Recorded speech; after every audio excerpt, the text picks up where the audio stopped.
Now it's working. Cool. I think. Yeah, it's telling me it's live. So that YouTube link should work now. Yeah. And I guess we can start introducing ourselves here. Yeah.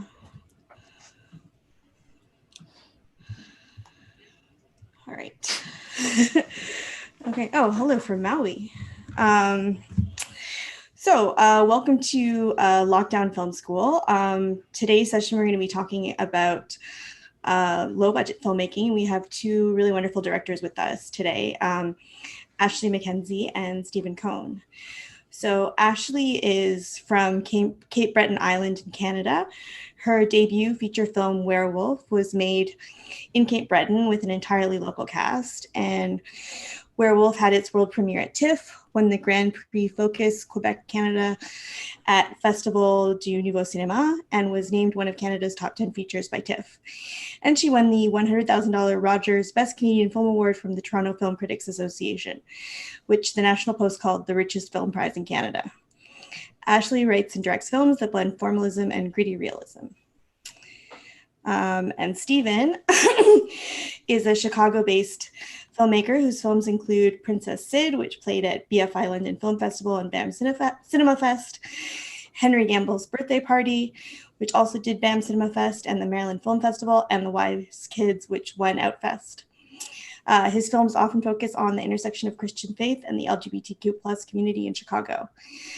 He's produced several non-theatrical features on a low budget by working locally. Stephen teaches in the Department of Radio, Television, and Film at Northwestern University. So we're extremely excited to have you guys here. So welcome. Thanks for having us. Yeah, thank you. So I guess we will structure this. We'll have about 45 minutes of talking, and Alex will lead that discussion. And then at the end, we're going to turn it to the audience for some questions for about 15 minutes, which I'll lead. So if you're watching here in Zoom, you can go to the Q&A tab at the bottom of your screens and type in your questions there. Type them out throughout the broadcast. I'll be looking through them and sorting through them. And then at the end, we'll have a little section for those. So make sure you're doing that. Cool. So Alex, all right, over to you. So very sort of basic intro question is, I'm wondering about how you guys realized that writing and directing was what you wanted to do. I can go first. Yeah, go for it. Not that it's the simplest answer, but I remember being in junior high and we would have this homeroom class that we would go to. And I remember filling out a form that said,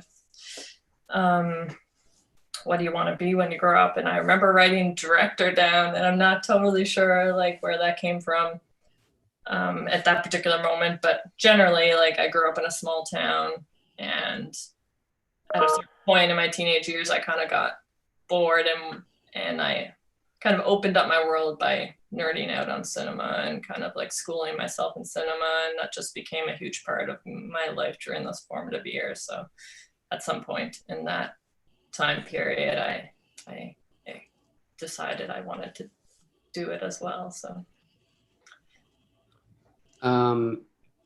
yeah, so I grew up in South Carolina and various medium-sized cities in South Carolina in the 90s, and that was sort of like obviously the pre-digital craze. And so even someone like me who was already obsessed with movies in adolescence could only dream about what the jobs might mean and how to achieve it. And so naturally sort of got drawn to performing arts and ended up being a theater major just because the world of film and filmmaking seemed so foreign to me. And so it was a slow burn, like acting through college and then finally sort of realizing how people put movies together and that it would maybe be possible for me to make my own films. But it was a long couple of decades of becoming empowered, feeling empowered, and a lot of detours along the way in theater and acting and all that sort of stuff. So yeah, lifelong lover of film for sure, just a little bit of a journey to get there technically. So I mean, you guys write your own films as well, and I'm wondering about what your writing process is like, and to what degree you're taking into account, like, how can I realistically shoot this under, budgetary constraints and, potentially location constraints, etc. Who would you like to go first, Alex? Ashley, do you want to go first? Sure. Yeah, my film practice has been really rooted in the place that I live, Cape Breton Island, and maybe because of that, it's like a primarily working class community, and there's no like film community here, and yeah, the stories are, I would say, more like social realist stories. Like, when I watch a Lynn Ramsey film or a Dardenne Brothers film, I feel a kinship with that landscape and those people, kind of thing. And that's really what inspires my work. So in some ways, I guess like what I end up writing about feels achievable here, because I end up wanting to cast a real person in my community, and it's a story that I've probably either seen play out to some degree loosely around me, or experienced myself personally. So it's usually like on the scale of something that I could make here. Yeah, so that's, I haven't written anything yet that seems really out of reach. Was your question more about autobiography or personal stuff, or budgetary stuff, or both? Well, both. Yeah. I mean, it's such a tricky question. I mean, I'm sure Ashley could talk, and we could both ramble on for hours about our own experiences and different phases and stuff. I'm sure. I mean, for me, it was like, there were these, I mean, it's just been a really slow journey, but early on, it was like, it was budgetary. It was like, I mean, every process for making all of these early cheap movies has been haphazard, borderline irresponsible, of me just like setting a date and saying, I'm going to make a movie by this date. And then the first couple, they weren't super, well, they were sort of personal, but it was just me sort of maybe trying to bite off more than I can chew. And then it wasn't until like actually The Wise Kids, which was my third feature technically, that I was like, I'm going to finally like set aside all my like cinephile pretensions and make a movie about church kids in the South. And that was when things started to sort of click into place. And ever since then, it's just been a combination of what is a personal story that I can tell 6 months from now that I'm confident raising the money myself. And so it's a constant sort of confluence of what's personal, what's doable for me, Mm-hmm. Well, so before we had started talking, I know, Steve, you mentioned that you're teaching acting. And I guess I'm wondering about, for both of you, what your experience is with like your approach to working with actors and non-actors. Because my understanding is you've both worked with both people who are professional actors, but also folks who have never been anywhere near anything related to acting. I can speak to that. Great. Yeah, I would say perhaps with I never want to like set a hard rule, I guess. So I'm always open to working with professional actors, but it seems like that it happens less and less in my films. In my very first short film, Corinne Vanasse, a Canadian actor, she had just won the Genie in Canada, and she was like very sweet and came, and it was our first film, and she like came out and acted in it. So that was kind of an exception, but generally I've often worked with non-professional actors, and that's just often because the content of my films and the stories I'm trying to tell, when I look to professional actors that have film experience, they just don't seem to match the characters that I've written or the characters that I know in the feel. It just doesn't feel right. But I always end up auditioning like a combination of like real people and actors, because I want to be open, but it just more and more as I've maybe dialed in what artistic process seems to work for me, I find myself committing more to working with like local people who often, again, because there's no film industry here, there's people who act in theater groups on the island, but very few people would have any film experience. So that's often where I end up coming from. And then things snowball, like with Werewolf. We were often casting on the fly, like we'd go to a location and I wrote this character and we cast someone to play the supporting role, but then when we would be in a location, would meet the real person who worked at this particular place, or if we're shooting in an environment for like a week, spending some period of time, would meet neighbors and people in the community. And when that happens, we would often find people on the fly that we're shooting that were just amazing, like real people that like were the film, and just discovering them on while we're shooting. And then we would just stop what we're doing and adapt and rewrite and add them in and, you know, test it out, test the scene. If the scene works, we would shoot with them more. And so, yes, things have kind of become more systematic, I guess, in our filmmaking process to like integrate real people into the films. But every film's different. So I mean, for me, it's so much about where are you based and where are you making the films. I mean, Chicago is a very actor-centric town. It's a very theater-centric town. It's a comedy town. It's a performance town. Everybody is an actor. And that's a beautiful thing. And so as a result, I mean, that's just where I've pulled people from for the most part. That said, The Wise Kids, that was shot in my hometown for $60,000. Took a bunch of my Chicago friends down. I mean, that movie is like it's a combination of Chicago and Charleston, South Carolina cast and crew. And it was the one movie where I did pull in a lot of, like, my dad's a minister, so I would pull in older people from his church, and it was so delightful. And, you know, if there was a way for me to build a narrative around that one day, I'd be totally open to it, because that was really exciting. But, you know, I'm in this actor capital. Some of my closest creative collaboration has been with my casting directors here. And so, you know, it has to do with style and region and where you're from and what kind of thing you're making.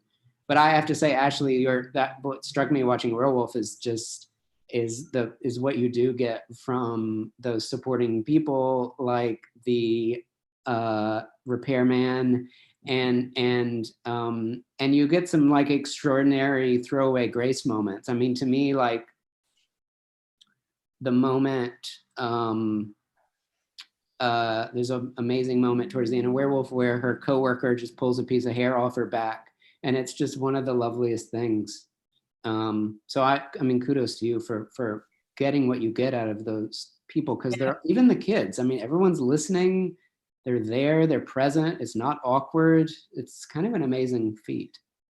yeah, well, people are amazing. That's what I think gets me excited about cinema. It's just people are so interesting, and just like they always blow me away. And it's so fun if you can like open up your creative process to let them in, or like, you know, cross paths with people and discover just like, wow, these individuals are like so talented, and it's only because they just don't have access to platforms or opportunities to pursue these certain paths that they're not like maybe doing that and like really thriving in that world. But it's like, you know, their capacities are just like so interesting. And yeah, I'm looking at this question from Anna, and she's saying share some insights about directing actors. And I will say that when working with non-professional actors, if you're someone maybe who's like written a script, this is from my experience, like Werewolf, like I had worked on that script for, you know, a year or 2 years maybe. But I found that if I tried to impose what I scripted on a non-professional actor, that it just destroyed the magic that they brought. So I would really like not be prescriptive at all, and I would like just let them say things in their own words and respond to things as they would, or even just like we would loosely try to shoot the scene, and then maybe I would like let the camera keep rolling and just like maybe it'd be awkward for a minute, but then they'd slowly just start to interact naturally and maybe improvise. And the moments after the scripted scene were often what ended up in the film. And I found anytime I tried to like really like push and impose anything on the non-professional actors that I've worked with, that it kind of like destroys the magic, and they always end up bringing something to the table that is like better than anything I could have written sitting in front of a computer. And that's, I don't know if you feel like that at all. Maybe it's true of professional actors too. I guess I have less experience. Yeah, and I have less experience doing what you're talking about, but I do think there's maybe a common thread in that both involve an extraordinary amount of trust and empowerment. So for instance, whereas professional actor, if you've cast the right person, you have special trust and a kindness between you, and they're a daring talent and ready for anything, then they are going to do what you've written in a really beautiful way, as long as you're not micromanaging every step. So for me, the similarity there is just like, I think often, especially because I was a theater major and came from that background, people assume that there's rehearsal, people assume that there's a lot of like, say the line like this, say the line like this. But for the most part, it's really about casting the people you love, empowering them, creating an atmosphere for them to do their best work. And then it tends to be pretty hands off. And I mean, so many of the best acted scenes in my stuff were just me sitting off to the side, enjoying it and really not manipulating anything. And I mean, the opening, for example, because I was just talking about this last week, but the opening of Henry Gamble with the two boys in bed, and it's like, I remember thinking, oh, I don't have to do anything this morning. I mean, you're largely seeing first rehearsal take even. They hadn't even run, maybe, I by all accounts, they had shared a bottle of wine the night before and run lines, but that was the extent of their rehearsal. And but again, it's alchemy, it's alchemy. I think that's the connective tissue between our processes. A lot of non-professional work in Ashley's work, and mostly professional actors in mine. And yet it both involves trusting them to do it and making them feel confident enough and magical enough to do it. Yeah, and being open to letting them explore a bit, because it can't be there's this no right or wrong on any of these things. Yeah, I know. It's like we're told we need to like set up the scene and everyone's got to be in place, and then we got to be like action, and sometimes like that just really is a strange place to start. Yeah, no, totally. I mean, this is super specific, but the thing I find myself engaging with a lot, or the note I find myself giving a lot, is to like forget anything you've ever heard about pacing. Like you don't have to jump right into the scene as soon as action's called. You don't have to be, you don't have to be on top of your cues. And it's like the movie happens in the edit largely. So you don't, it's not the actor's 100% responsibility to dictate the pacing of the scene. Just like connect, do your thing, and let it come out at the pace that it wants to, and we'll take care of the rest. But actors are often surprised when I'm like, don't, because I think TV is different. TV is like faster. I mean, I know the most common note on TV set is go faster. And so a lot of times people are like surprised to hear that, oh, you mean I can set my own pace and start over if I want to, or actually take a break in the scene and you'll just keep going. Yeah. But again, so much of this is environment, and it's an ideal environment, and a lot of actors work in very unideal environments. In Princess Sid, you have so many ensemble scenes, and when I watched that, I was like, oh, that's so daunting to me, like so many actors in a room and trying to get that all to work.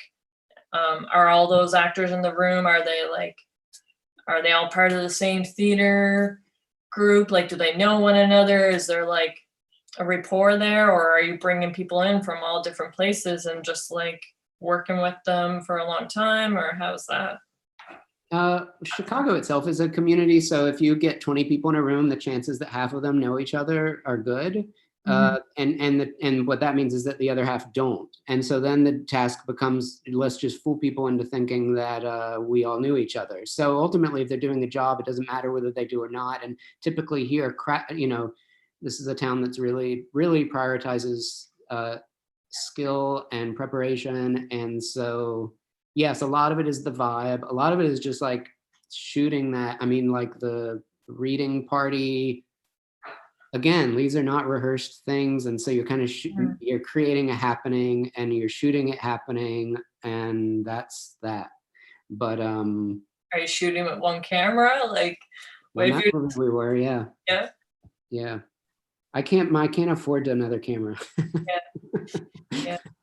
I mean, these are cheap things. These are. Yeah, that's when like shooting handheld and can be great, is if you can kind of create a certain environment and let the actors improvise. And like for me with Werewolf, there was like a certain aspect of shooting it that was like documentary like, or cinema verite like, which meant we were running the camera a ton, and it means we're like, you know, I'm combing through lots of footage on the flips on the other end of shooting to like find the things that worked. And yeah, I think that can really work in that environment if you're shooting in that style. I guess if you're, you know, moving the camera around. On the feature I just shot, we like mostly shot static, and I mean, Werewolf, a lot of it is static as well, but you become less free when like everything in the frame is like the blocking all has to happen in a certain way, and when you can't just like let all the actors loose, do their thing, and move the camera around and capture it all. I found it challenging in my new film to kind of improvise as much as I wanted to, and yeah, sort of had to adapt. I don't know. Again, every film's different, and you're always sort of like adapting your process to what the needs of the project are. Yeah. I don't know if it's true for you, but for me, I find that a lot of the most successful sequences or most exciting and spontaneous are the ones that drive the cinematographer the most nuts. I mean, it's because so many times I'm like, this is exactly what I wanted. I wanted us to just shoot it and do it and not block it. And the DP's like, it's the only time they get mad at me, because I'm like, but no, that was what we wanted. Just another example of the scene in Henry Gamble's birthday party where he's opening the presents and it's twilight and it's, you know, it's just zoomy and dissolvey. And it's the only time I've ever had a DP be like, I'm just actively annoyed with me for forcing him to shoot it on a dolly and just zooming all over the place. And I was like, but no, when it comes together, like this is the thing. So oftentimes it's like, we just found something that's alive, and all these performers are so alive. And meanwhile, some of the technicians are like, this isn't our craft. You know, like this is, so it's weird. It's weird. Sometimes the things that make us happy make the technicians less happy. I don't know if that's true for you. Yeah, I mean, I can imagine that happening where it's like, yeah, you zoom, can you pan over to the right? It's like, I didn't like that area, and like people are gonna see that and think that that's how I wanted it, and you know. Yeah, it's a funny dance. It can get complicated, but yeah, that's why I don't know. It's important, I think, with low budget filmmaking, any budget filmmaking, but for myself and my producer Nelson, like we've really tried to hone in on who understands our process and like who can we work with that are in sync with what we're trying to do, I guess. And that took time. You know, we made like 5-6 short films before making our first feature, and you know, we shot film for the first 4 films, and which meant we'd have to use technicians from other places because locally there's not that skill base, and yeah, worked with bigger crews, and there was like a process of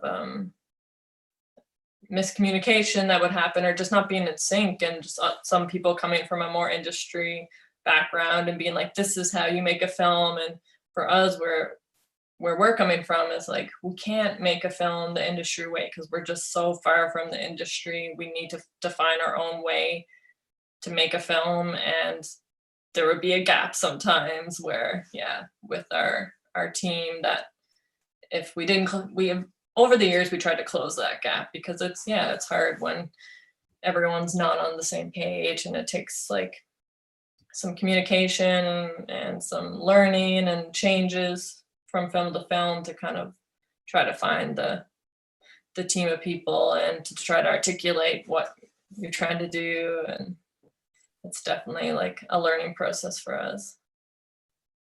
It's interesting to me, this is the last thing I have to say about this, but it's interesting thinking about Ashley's work and my work, in many ways very, very different, and different work methods with actors and non-actors and actors and stuff. And yet it seems like we both value, even if it's a stylized movie with theatrically trained actors, value a certain turn on the camera and let's see what we're going to get. You know, there is this sort of documentary spirit, even at, you know, the more sort of stylized or performance driven moments. I think there's an assumption that if you're making a movie that has a certain look with certain kinds of actors, that it must be sort of overly prepared, or that we're nitpicking every moment, when in fact, I think, you know, it seems like we're both after the same sense of spontaneity, certainly in the lack of rehearsal on my part, and in your sort of going out into the world and finding this environment, this atmosphere. It's interesting. So, I mean, you're talking about the importance of collaboration. What does that mean? Oh. I was just going to ask if that means like that you shoot a lot of footage, Stephen, like say like when, you know, in Princess Sid, you have like this long take zoom in on the two main characters eating outside together on the step. And are you doing that take a ton of times in order to get it in as a oneer, or like if you're, you know, when you're being looser and more spontaneous, does it mean that you're really shaping the film more in the edit because you're having to let the camera roll a lot?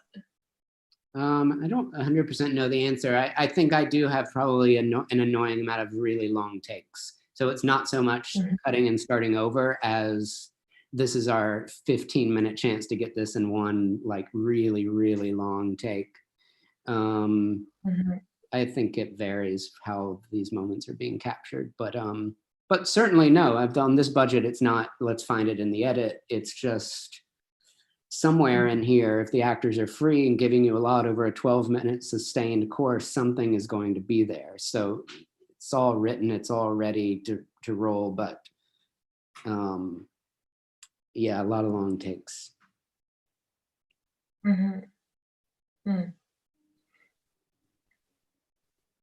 Alex, did you have a question? Yeah, I was going to ask you guys about how you do go about choosing your team. Like, what are you looking for when you're choosing your department heads?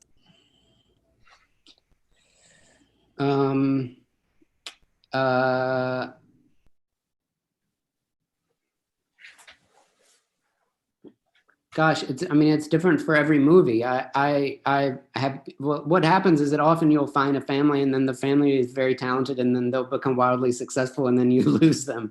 So, for instance, Zoe White shot Princess Sid, and then then she immediately went off and shot two seasons of Handmaid's Tale and Westworld season 3. And I was so grateful that I got her before that happened. I would not have gotten her after that happened.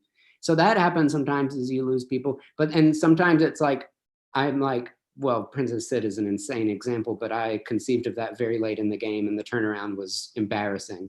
So in that case, it's like, I'm suddenly planning to shoot something in 8 weeks that didn't exist a few weeks ago, and a lot of people are booked. So a lot of this is like the time frame in which you're shooting, who's available, who's, I don't know. So some overlap, but my method for putting these micro budget films together is so sort of sporadic and insane that you never quite know if you're going to get the old gang back together. And of course, it should be said that Sid was shot in 16. And as I move into various different scales of production, these sorts of things will change, but I can only speak to these micro budget films personally. For myself, I guess in choosing my team, it's again evolved with my early short films.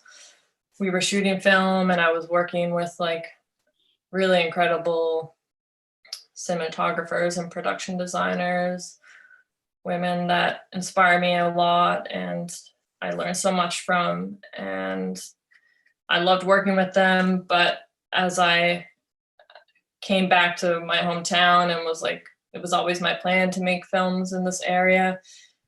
And as I started to do that in a more intense way, it just became, there was a strain in our process to have like crew, all the crew come from away.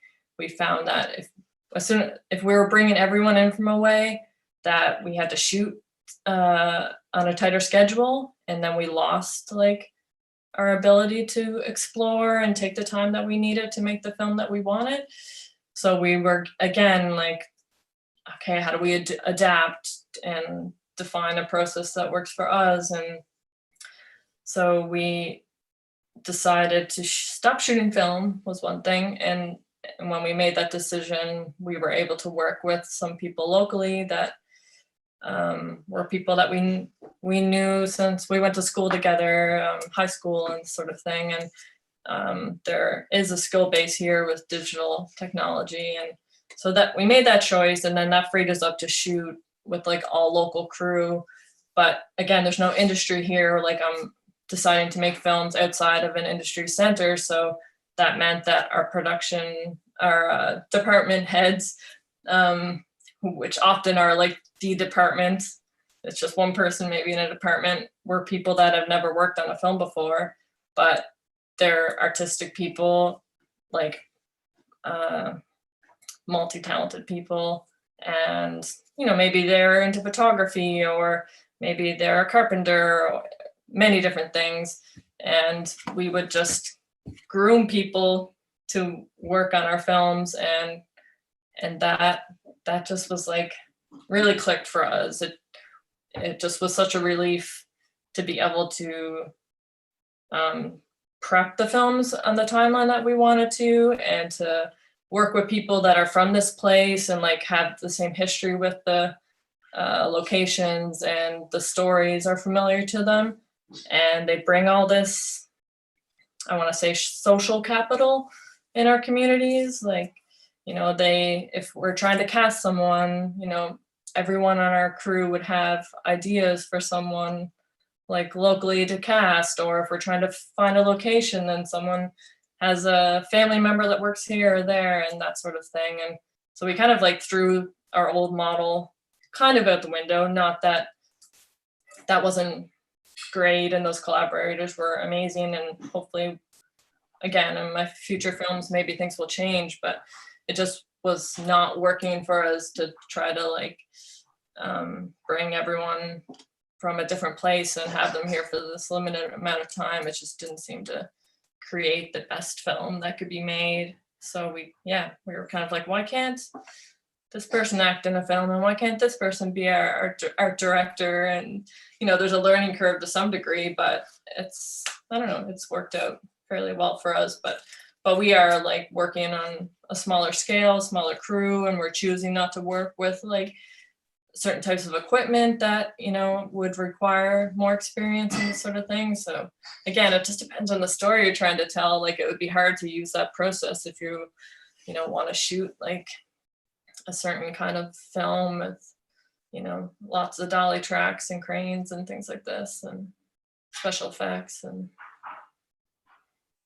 can I ask Ashley a question? Yeah, go for it.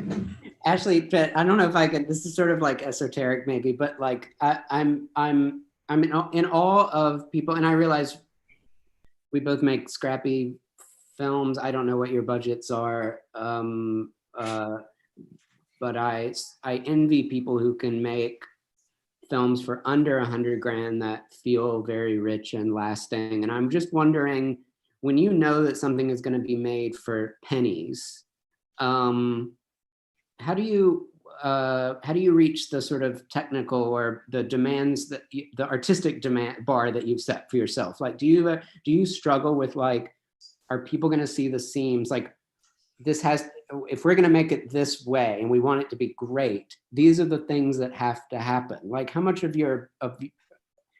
you thinking about that, of making sure that your scrappy, no budget film or low budget film has to meet your own standards? I definitely have high standards for myself and can be pretty obsessive, and I really take my time in developing my films. So, they are definitely scrappy to some degree, but I'm also like, I take years to write and to location scout and to scout for actors and to audition. And the idea of going to camera before I feel like things are at a certain place is pretty terrifying to me. And also, I would say my experience is probably different from yours, because as a Canadian filmmaker, I can access like arts funding that Yes, that's different. it's probably not as an option for you in Chicago. And right. So yeah, I think sometimes maybe if I might get an idea to do a certain thing, but I would put it aside if I thought I couldn't do it the way I wanted to do it. And yeah, I've been fortunate to be able to get funding for my films, but we always like just try to really think about how to revolve the film around the amount of money we are able to potentially access. Like Werewolf was made through a federally funded program through Telefilm, a micro budget program. So we knew we were making a micro budget film. So we really, come at it with that mindset. We want to scale the scope of the film and have a process that's gonna enable us to do our best work. And hopefully, the seams aren't showing because we've like tried to dial it in to match what we want to do with what our resources are. But there's been trial and error to get to that place, and it's always, you can't like predict it completely.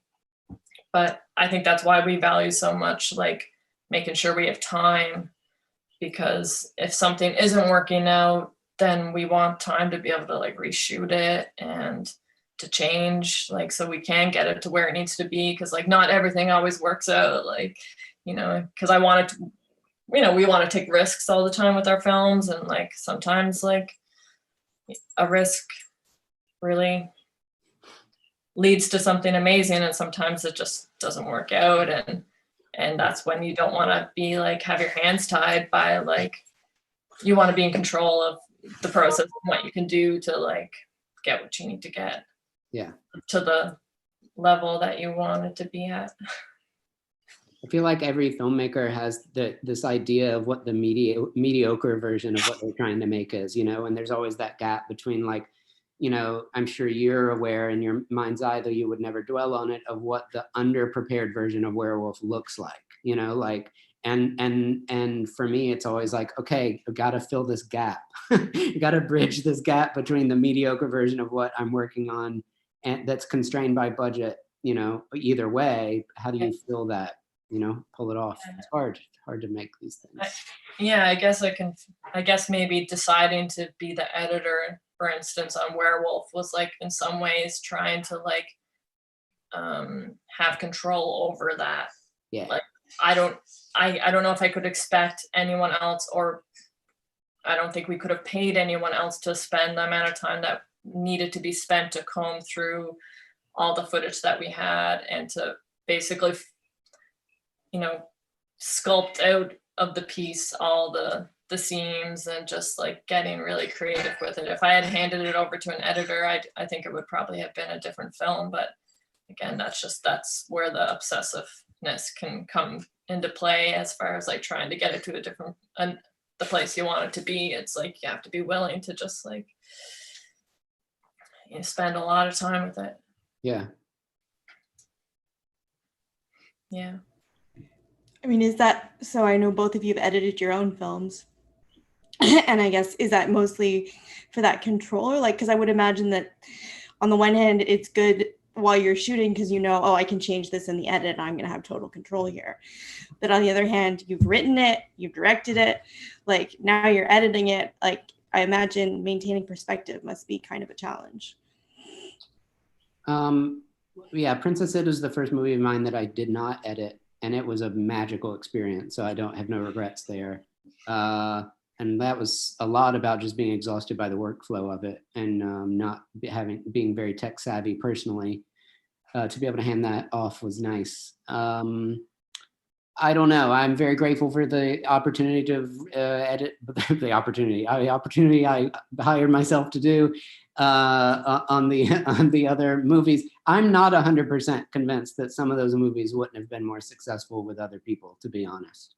And so in some instances, I think it was a good decision for me to spend time with it. In other ways, there may be a movie or two that I thought would have been better in other hands. So it's a complicated thing. You gotta, if you have an outside editor, you have to find that person, and that's hard. I find particularly that finding a post team is harder and more challenging than finding a production team. Yeah, for myself, I've worked with editors in the past, and it was a great experience. Usually I would still have my hands working with the footage alongside them.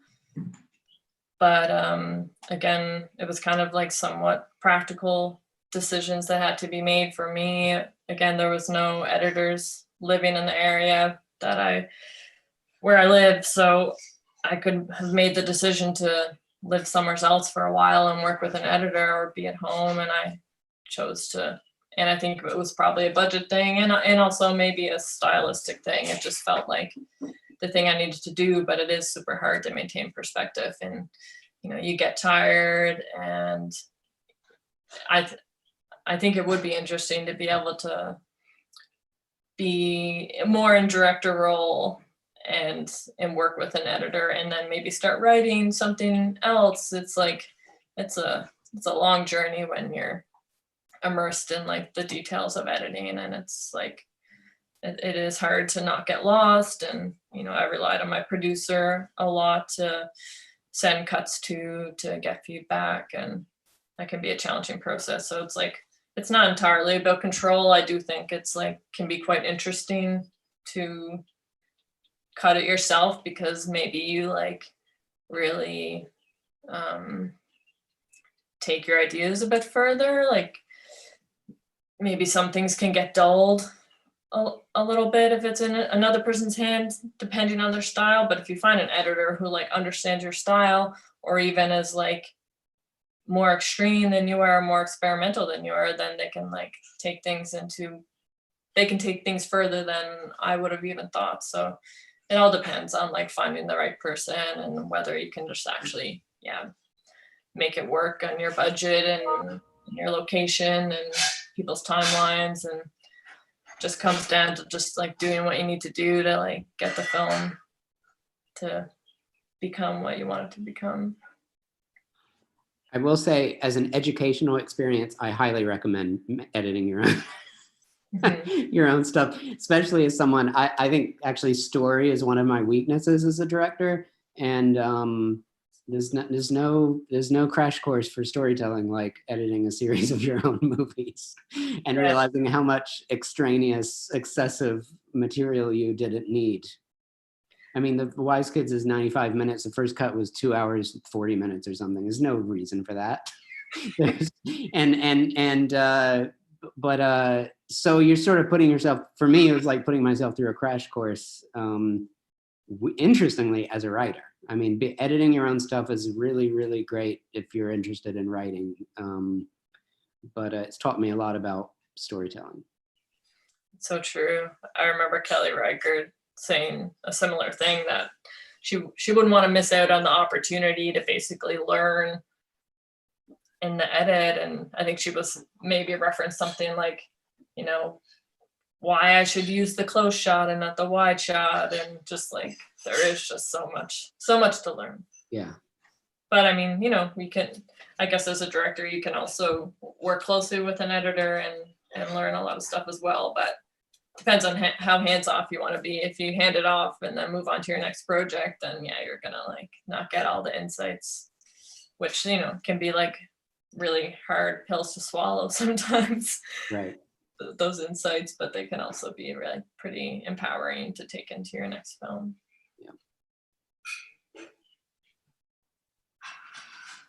Cool. I guess we're gonna hand it over to audience questions now.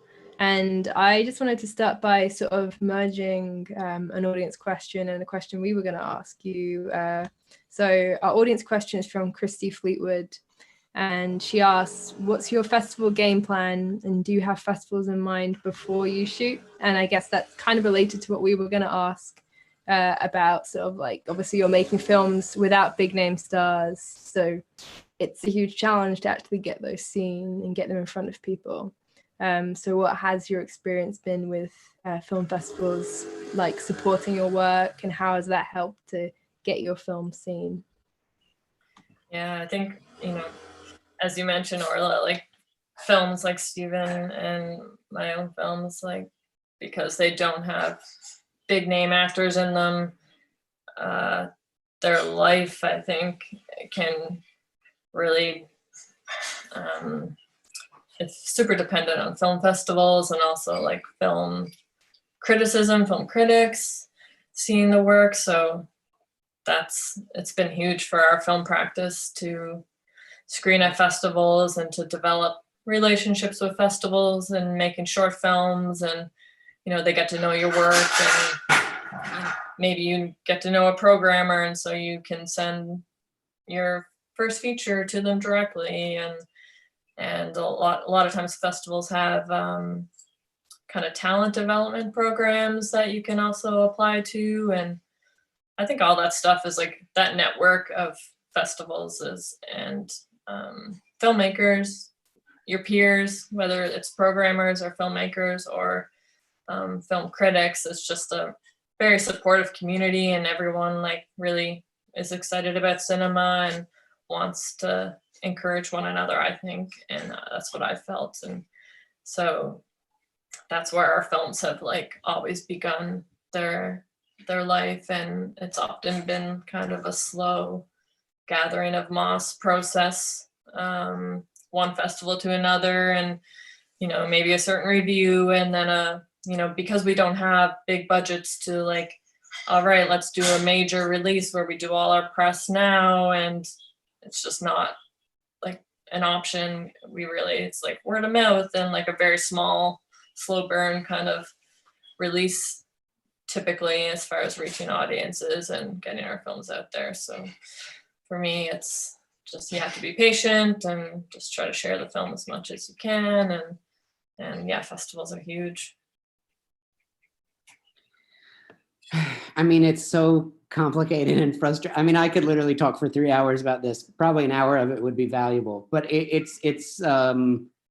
mean, I've always said I would be nothing. I would have any career whatsoever without regional film festivals and without that sort of cumulative slow burn that comes out of, I mean, I often joke that there's like the first stop of the major film festivals, and then there's like the second spring stop where all the major film festival people go to. And I usually get on the train around that point.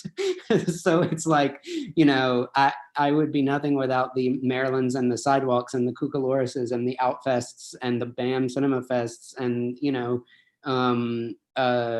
these things that premiere a little, well, it's worth noting that who knows what festivals will be after this current stage, but yeah, I've relied consistently on the slow burn word of mouth that comes out of regional festivals that are not necessarily the home bases of, and I'm not just saying this because I love them, but there is actually a strong advantage artistically and in terms of film culture to that sort of slow year-long conversation, as opposed to something that gets talked about a whole lot at once. And then you don't hear from again. So there's risks, obviously, in both premiering at a major festival, and there's risks in premiering at a Middle American regional festival. But for me, the slow burn has been the key, the sort of conversation that continues throughout the year. So yeah. but again, I mean,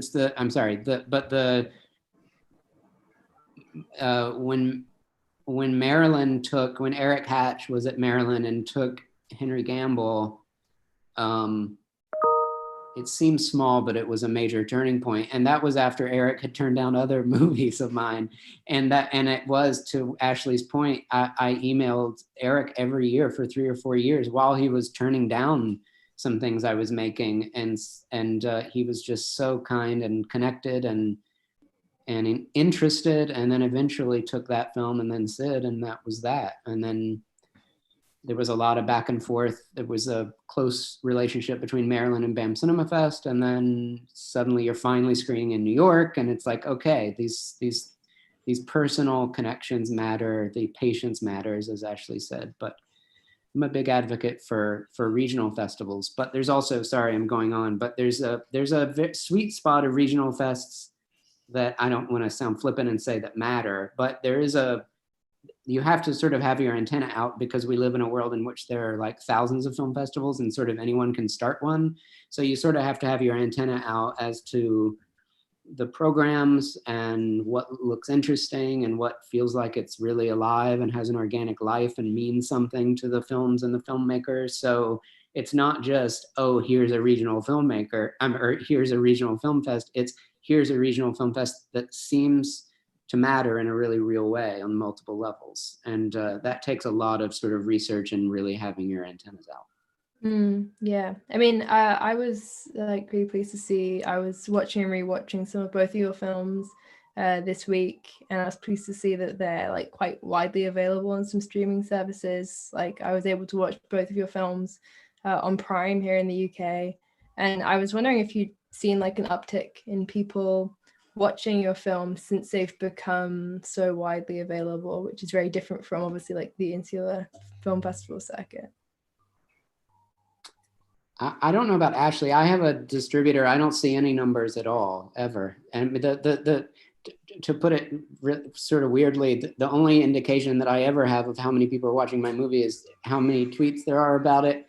If I've like had a couple of drinks and I'm searching for it, or occasionally I'll enter the swamp that is letterboxed and sort of like brace myself for whatever horrors I might see there. But you see the numbers there too. So for me, it's sort of unofficial ways to gauge the numbers. I don't actually ever see any actual numbers.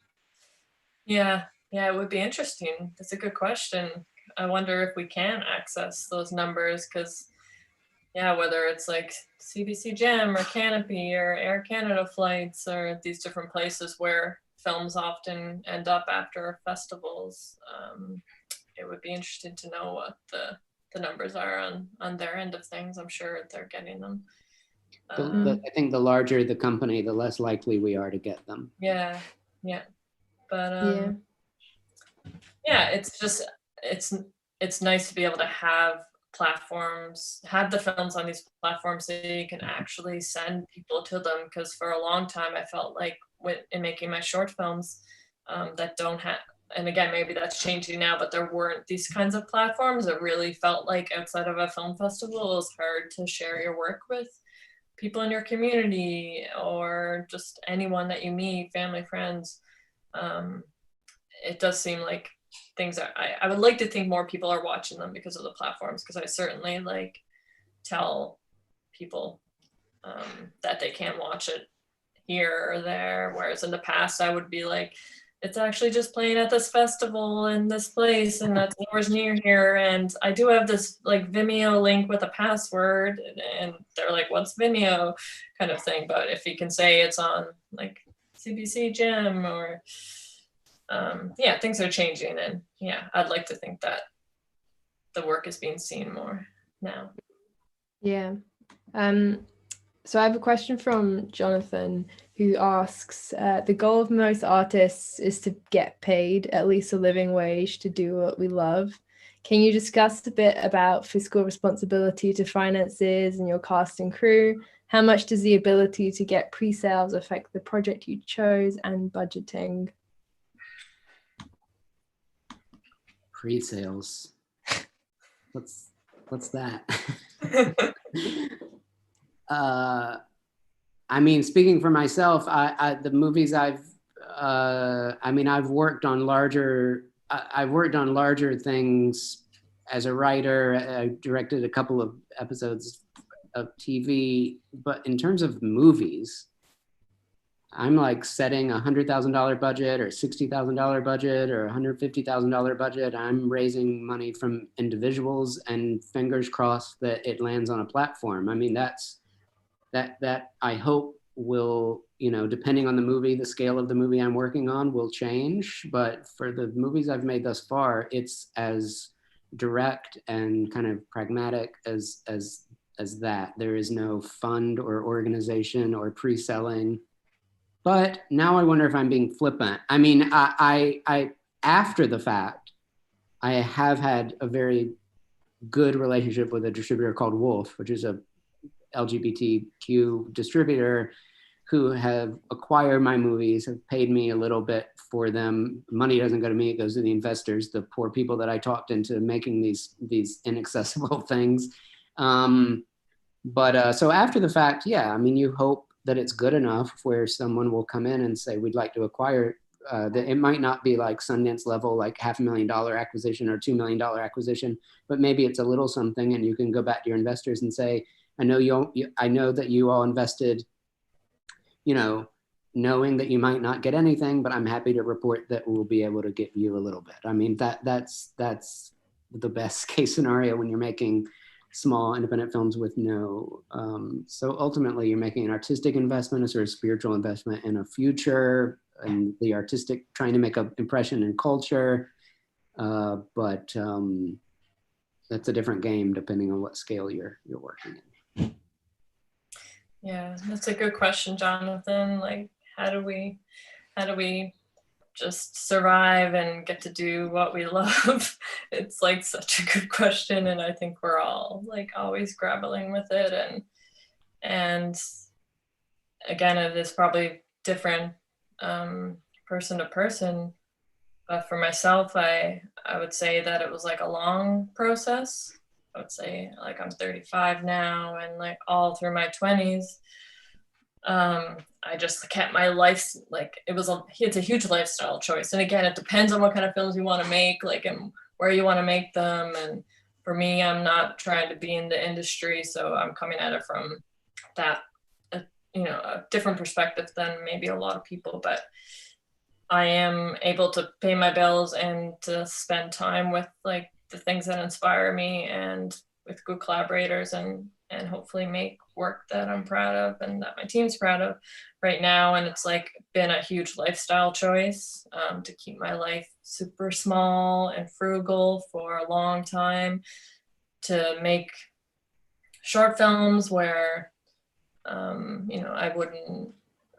our collaborators would be paid, but my producer and I like probably didn't pay ourselves for like a decade, and that meant trying to figure out how to survive and still get to spend. We really were pretty hardcore and like wanting to spend all of our time on our work. So it's like, yeah, just trying to figure that out. Is just like something, is just would be specific to where you live and what your opportunities are. But it's like making sacrifices like that have been huge. Like, we, with our first feature, we won a $5,000 film prize, and we bought, my producer and I together used it to buy a car. We're in our early 30s. We had never had a car before, and we lived somewhere where you need a car to kind of function. And we bought it together and we shared it back and forth. Like, I don't know, a lot of people aren't willing to like put their life on hold or to like make certain lifestyle choices in order to like find that sweet spot where you can like really do what you want to do, but also pay the people you work with. Film is like a very demanding process, and it requires like such huge investments from the people that are involved. So we definitely like ideally want to be able to, you know, pay those people and like honor the work that they do if you can. Sometimes people, you know, sometimes like one of our films, we decided to do no budget and it was like a test and everyone was like up for the test and we worked with new people and we're giving them opportunities and they were giving us an opportunity to try new things. And so we did it no budget. And, you know, we, you know, try to respect what that means and respect everyone's boundaries and make sure it's like an empowering, fruitful process for everyone. So it's like sometimes not paying people can be okay, but it's definitely not sustainable in the long term. So I think it's like, it can be a long journey to being able to survive and do what you want to do. And like with pre-sales, I will say from my experience, like anytime bigger funders, you know, have shown interest in the films that we make. And we were like, okay, maybe we'll have these conversations. Like we have a lot of conversations and we're always super skeptical because we're just like very much like we need to like be independent. We're just like, we just need to be fiercely independent because we can't trust anyone but ourselves and the people that we grew up with. If we haven't known you since we're a kid, we can't trust you. It's not really true, but that's like what we can feel like sometimes. And for us, a lot of times, even if we've had a lot of success with a film and funders seem really interested, the conversations are exhausting. They often don't go anywhere. And they often like want you to like make compromises that you probably don't want to make for your film. And they often just want, you know, everyone's kind of risk adverse when there's like money and pre-sales and, you know, it's all like kind of like financial bullshit that's like, you know, it does enable a lot of films to be made, but it's often just like number crunching on their end. So you need to like understand that's the game you're playing. If you want to get generally a pre-sale to finance a film, like at what cost? Is it gonna actually happen? Or is it gonna be a lot of like emotional energy and like work to like nurture that relationship and hopefully get the financing? Or if you do get the financing, what are they gonna expect you to do in order for their investment to be less risky? Maybe you need to cast someone that you don't want to cast. Maybe you need to like change your script so that it's like there's more closure or it's more hopeful, or there's so many things that like I would just be wary of relying too much on that in order to make a film, because it can be a hard, long process and it can be disappointing at times. And I think it's important to always ask yourself what if you need to follow that path, or if you can make your film in a different way. And if you can't get those things, can you still make a film on your own terms? I think we've found it hard often and really in our case, good circumstances to make that work. And we did actually have a part of our financing with our most recent feature, a small pre-sale in order to complete our financing. So I say all that having had one instance of having a pre-sale, but generally it's like, it's important to question the process and the industry way of doing things. And like, oftentimes it's just not a healthy process, or it's not servicing, you know, people. And it's, as more filmmakers are trying to make films in different ways, and, you know, we're trying to get more voices into cinema, I think the ways in which we need to make films have to change, and they have to be like way more varied, because this single way, dominant way of making a film is like really not going to work for most people. And unless you're like happen to live in, you know, some major cities and this sort of thing. So I think the most important thing is just trying to figure out if there's a way to make the film that you want to make, and on your own terms. Mm. I know we're running out of time. Can I say 3 quick things? I mean, quick things. These are like, so one, increasingly I'm realizing that the movies that happen are the movies you make yourself. So I think that in my experience, I'm constantly pulled back to the reality that the movies that have happened the quickest have been the ones that I've initiated. So there's that. And then the other thing I would say is, in terms of fundraising, I know the question wasn't specifically about fundraising, but this just seems worth putting out there. Never underestimate, and this is different because I do live in a place where the funding opportunities are not as rampant, but I would say never underestimate the power of making a list of everyone you know, and going down that list and asking yourself, would this person like to have a conversation with me about potentially helping me make a film? And then the last thing I would say is, I'm lucky to have this Northwestern job and to occasionally make things from writing and TV, but I would say I'm not sure where Jonathan is in life, or he's in Hawaii, but in his life. But I would say I made The Wise Kids at one Outfest. It was New York Times Critics Pick, and I was literally a receptionist. And I think people sort of overstate the power of trying to get a film related job or networking or anything. And I actually think that you should go as far away from that as possible early on when you're trying to get things off the ground, that actually find the most boring, sustainable day job you could find, because getting involved, trying to get connected to the industry before you've empowered yourself as an artist it's a dead end. So I just want to advocate for getting very boring work and actually consciously trying not to get a job in the industry, because jobs in the industry do not equal I make movies. So we are running out of time, but I just wanted to quickly ask to close out, what are you guys working on right now? And I guess it's a secondary question, how has that been affected by our whole lockdown situation?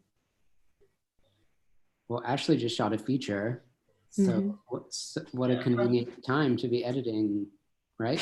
Yeah, we just shot our second feature this winter, and we're really fortunate to be able to go to camera and to wrap up in time before everything changed in the world.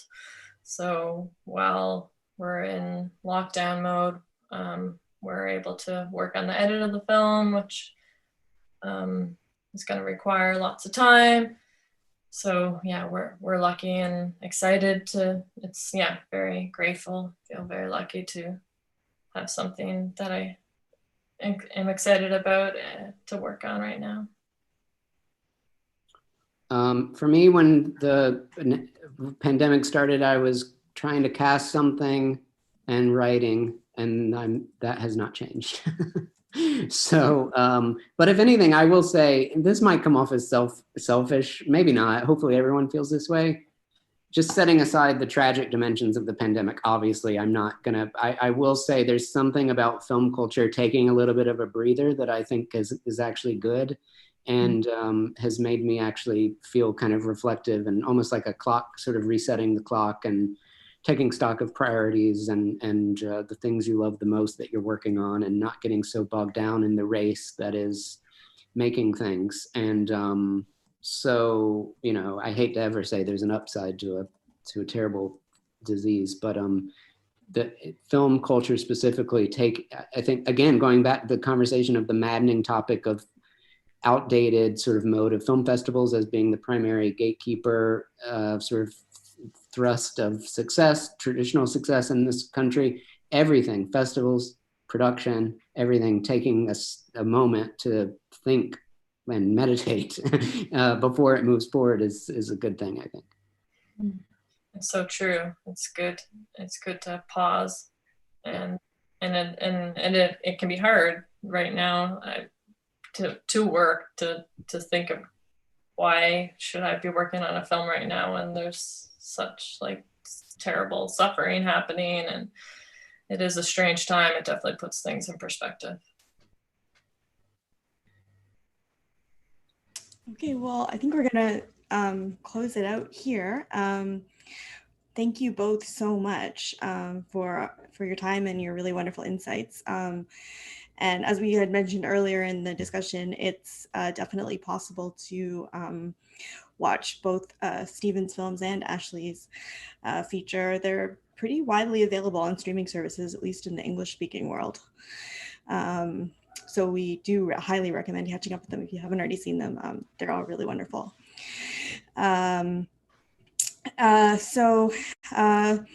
We're going to be continuing our lockdown film school throughout the month of June at least. Next week's session is still to be confirmed, but on June 7th, we're going to have 2 directors on.